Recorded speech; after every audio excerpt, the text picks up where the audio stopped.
ചിലത് ഇതുപോലെ പൊട്ടത്തില്ല, അപ്പൊ നമ്മൾ എറിഞ്ഞ് പൊട്ടിക്കണം. ബോംബ് വെച്ച് പൊട്ടിക്കാം എന്നൊരു ഐഡിയ കൂടെ നമ്മുടെ. അപ്പൊ നമ്മൾ എന്ത് ചെയ്യും, താഴെ ഇട്ട് പൊട്ടിക്കും. പൊട്ടിയില്ല, ആ പൊട്ടി കണ്ടാ. പൊട്ടി.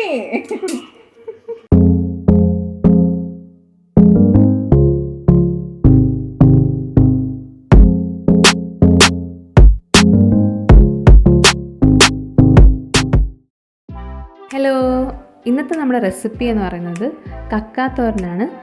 ഇത് ചെറിയ കക്കയാണ്, ഇതിൻ്റെ വലുതിനെ മുരിങ്ങ ഇറച്ചി എന്ന് പറയും. അതിൻ്റെ വീഡിയോ നമ്മൾ വഴിയെ ഇടുന്നുണ്ട്. അപ്പോൾ ഇന്ന് നമ്മൾ ചെയ്യുന്നത് കക്ക ഇറച്ചി തോരൻ. അപ്പോൾ ആദ്യം തന്നെ ഇത് നന്നായിട്ടൊന്ന് കഴുകിയെടുക്കുക, പിന്നെ ഇത് പുഴുങ്ങിയെടുക്കും, പിന്നെ ഇതിൻ്റെ ഇറച്ചിയൊക്കെ മാറ്റി നന്നായിട്ട് ക്ലീൻ ചെയ്തൊക്കെ എടുക്കും. അപ്പോൾ അത് ഫുള്ള് നമ്മൾ ഇതിനകത്ത് കാണിക്കുന്നുണ്ട്. അത് എന്നിട്ട് തോരൻ വയ്ക്കുന്നതും കാണിക്കുന്നുണ്ട്. അപ്പോൾ നിങ്ങൾ ഫുള്ള് സ്കിപ്പ് ചെയ്യാതെ കാണാം. എങ്ങനെയാണ് വൃത്തിയാക്കുന്നതെന്ന് നോക്കാം. അതിന് വേണ്ടിയിട്ട് ആദ്യം നമ്മളിതൊന്ന് പുഴുങ്ങിയെടുക്കും.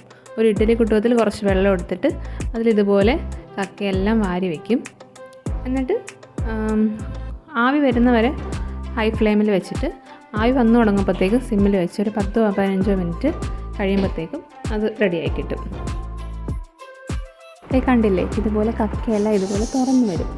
അപ്പോൾ നമുക്ക് തീ ഓഫ് ചെയ്യാം. പിന്നെ ഇത് ഇനി തണുക്കുമ്പോഴാണ് നമ്മളിതിൻ്റെ ബാക്കി പരിപാടികൾ ചെയ്യുന്നത്. ഈ ഇറച്ചിനകത്ത് നിന്ന് മാറ്റിയിട്ട് അത് വൃത്തിയാക്കി എടുക്കും.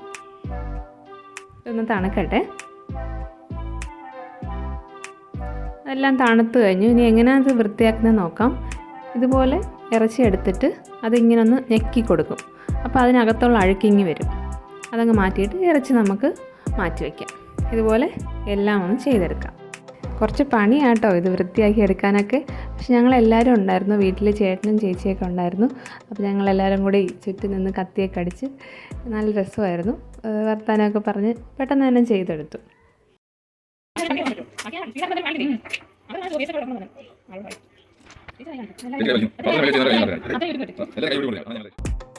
നമ്മളിത് അവസാന ഘട്ടത്തിലേക്ക് വന്നിട്ടുണ്ട്, തീരാറായി.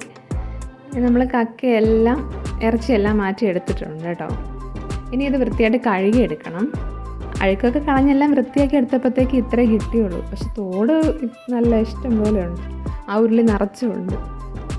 ഇനി ഇത് ഉപ്പൊക്കെ ഇട്ട് നന്നായിട്ട് ഞെവടി കഴുകിയെടുക്കണം. അതിനകത്തേക്ക് കുറച്ച് ഉപ്പിട്ട് കൊടുക്കാം. ഉപ്പിട്ട് കൊടുത്ത് നന്നായിട്ടൊന്ന് ഞെവടിയതിന് ശേഷം വെള്ളം ഒഴിച്ച് കഴുകി കളയാം. ഇങ്ങനെ 5-6 പ്രാവശ്യം നന്നായിട്ട് കഴുകിയെടുക്കണം. കാരണം അതിനകത്ത് മണ്ണും ചെളിയൊക്കെ ഉണ്ടാവും. നന്നായിട്ട് ഞെവിടി തന്നെ കഴുകണം. എന്നിട്ടത് പിഴിഞ്ഞെടുക്കണം.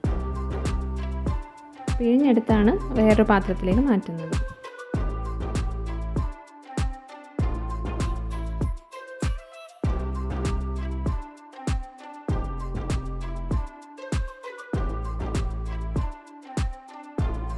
അപ്പോൾ നമ്മളെല്ലാം കഴുകിയെടുത്തിട്ടുണ്ട്. ഇത് നമുക്ക് എങ്ങനെയാണ് തയ്യാറാക്കുന്നത് നോക്കാം. അതിന് വേണ്ടിയിട്ട് കുറച്ച് ഒരു 10-20 ചുമന്നുള്ളി എടുത്തിട്ടുണ്ട്. അത് കുഞ്ഞായിട്ട് അരിഞ്ഞെടുക്കണം. നീളത്തിൽ കുഞ്ഞായിട്ട് ഇതുപോലെ അരിഞ്ഞെടുക്കണം. ഇനി നമുക്ക് വേണ്ടത് 2 തണ്ട് കറിവേപ്പില, പിന്നെ തേങ്ങാക്കൊത്ത് കുറച്ച് വേണം, പിന്നെ 2-3 പച്ചമുളക് വേണം, ഇനി കുറച്ച് ഇഞ്ചിയും വെളുത്തുള്ളിയും വേണം. 2 സ്പൂണോളം വരുമായിരിക്കും. പിന്നെ വേണ്ടത് തേങ്ങയാണ്. ഇത് 1 കപ്പ് തേങ്ങയുണ്ട്, അതൊന്ന് ചതച്ച് വെച്ചിരിക്കുകയാണ്. നമുക്ക് ചട്ടി വയ്ക്കാം. ചൂടാകുമ്പോഴത്തേക്ക് കുറച്ച് എണ്ണ ഒഴിച്ച് കൊടുക്കാം. വെളിച്ചെണ്ണയാണ് ഒഴിച്ചിരിക്കുന്നത്. അത് ചൂടാകുമ്പോഴത്തേക്കും കടുക് ഇട്ട് കൊടുക്കാം.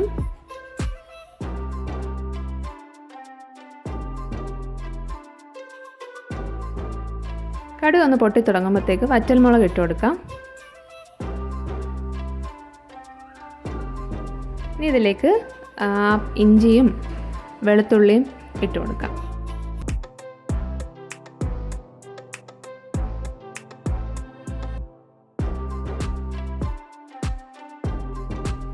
ഇനി നമ്മൾ ഇട്ട് കൊടുക്കുന്ന തേങ്ങയാണ്. തേങ്ങാക്കൊത്തില്ലേ അരിഞ്ഞു വെച്ചിരിക്കുക, അത് ഇട്ട് കൊടുക്കാം.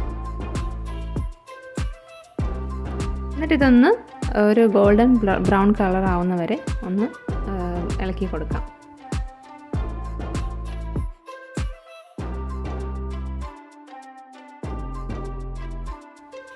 ഇനി ഇതിലേക്ക് കുറച്ച് പെരിഞ്ജീരകം ഇട്ട് കൊടുക്കാം.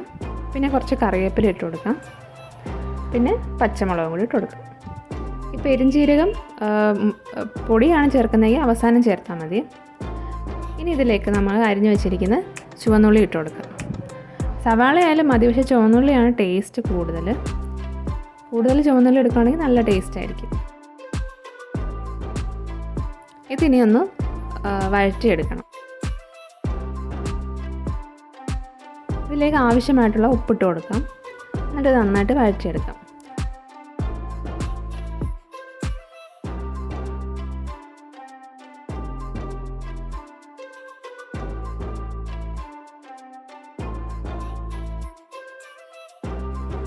ഉള്ളിയൊക്കെ നന്നായിട്ട് വാടി വന്നിട്ടുണ്ട്. ഇനി ഇതിലേക്ക് നമുക്ക് പൊടികൾ ചേർത്ത് കൊടുക്കാം. 1/4 ടീസ്പൂൺ മഞ്ഞൾപ്പൊടി ചേർത്തിട്ട് ഒന്ന് ഇളക്കി കൊടുക്കാം. അതിൻ്റെ പച്ച മണം ഒന്ന് മാറുമ്പോഴത്തേക്കും അതിനകത്തേക്ക് മുളക് പൊടി ഇട്ട് കൊടുക്കാം. 1/2 സ്പൂൺ മുളക് പൊടിയാണ് ഇവിടെ ചേർക്കുന്നത്. എന്നിട്ടിത് നന്നായിട്ടൊന്ന് ഇളക്കി കൊടുക്കാം. ആ പൊടി ഒന്ന് ചൂടായതിന് ശേഷം കക്ക ഇട്ട് കൊടുക്കാം. എന്നിട്ട് നന്നായിട്ട് ഒന്ന് മിക്സ് ചെയ്ത് കൊടുക്കാം.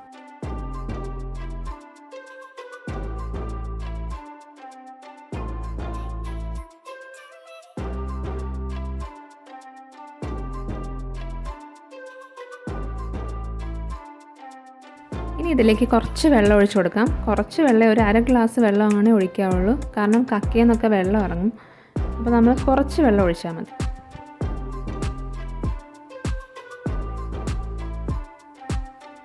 ഇനി ഈ വെള്ളം ഒന്ന് തിളച്ച് വരുമ്പോഴത്തേക്കും അടച്ച് വെച്ച് വേവിക്കാം. ഒരു 10-15 മിനിറ്റ് മതിയാവും ഇത് വെന്ത് കിട്ടാനായിട്ട്. ഇടയ്ക്കിടയ്ക്ക് നമ്മൾ എടുത്തൊന്ന് ഇളക്കി കൊടുക്കണം. കക്കയിൽ നിന്നൊക്കെ വെള്ളം ഇറങ്ങുന്നുണ്ട് ഇപ്പോൾ.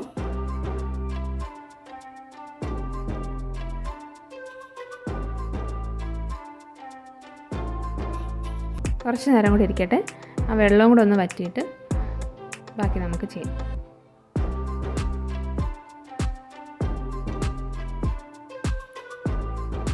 അപ്പോൾ ആ വെള്ളമൊക്കെ വറ്റി കക്കയിറച്ചിയൊക്കെ വെന്തിട്ടുണ്ട്. ഇനി ഇതിലേക്ക് 1/2 ടീസ്പൂൺ കുരുമുളക് പൊടി ചേർക്കാം. കൂടുതൽ വേണമെങ്കിൽ ചേർക്കാം കേട്ടോ, നിങ്ങളുടെ എരിവിനനുസരിച്ച്. ഇതിന് കൂടുതൽ കുരുമുളക് നിൽക്കുന്നതാണ് അതിൻ്റെ ഒരു ടേസ്റ്റ്. ഇനി നമുക്ക് ചതച്ച് വെച്ചിരിക്കുന്ന തേങ്ങ അതിലേക്ക് ഇട്ട് കൊടുക്കാം.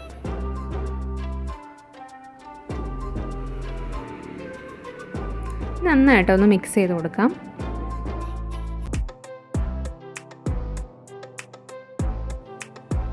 ഇനി നമുക്ക് ആവശ്യത്തിനുള്ള ഉപ്പിട്ട് കൊടുക്കാം. ഈ സമയത്ത് നമുക്ക് ഉപ്പൊന്ന് നോക്കണം. നോക്കിയിട്ട് കുറവാണെങ്കിൽ ഇട്ട് കൊടുക്കണം.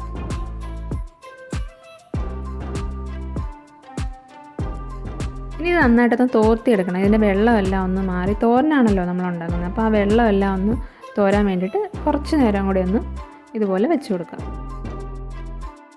ഇത്രയേ ഉള്ളൂ, നമ്മുടെ കക്ക തോരൻ റെഡി ആയിട്ടുണ്ട്. നല്ല ടേസ്റ്റാണ്. കക്ക കിട്ടുന്നുണ്ടെങ്കിൽ നിങ്ങളെല്ലാവരും ഒന്ന് ചെയ്ത് നോക്കുക. റെസിപ്പി എല്ലാവർക്കും ഇഷ്ടപ്പെട്ടെങ്കിൽ ഒന്ന് ലൈക്ക് ചെയ്യുക, ഷെയർ ചെയ്യുക, നമ്മുടെ ചാനലൊന്ന് സബ്സ്ക്രൈബ് ചെയ്യുക. അപ്പോൾ നമുക്കിനി അടുത്ത വീഡിയോയിലൂടെ കാണാം. ബൈ.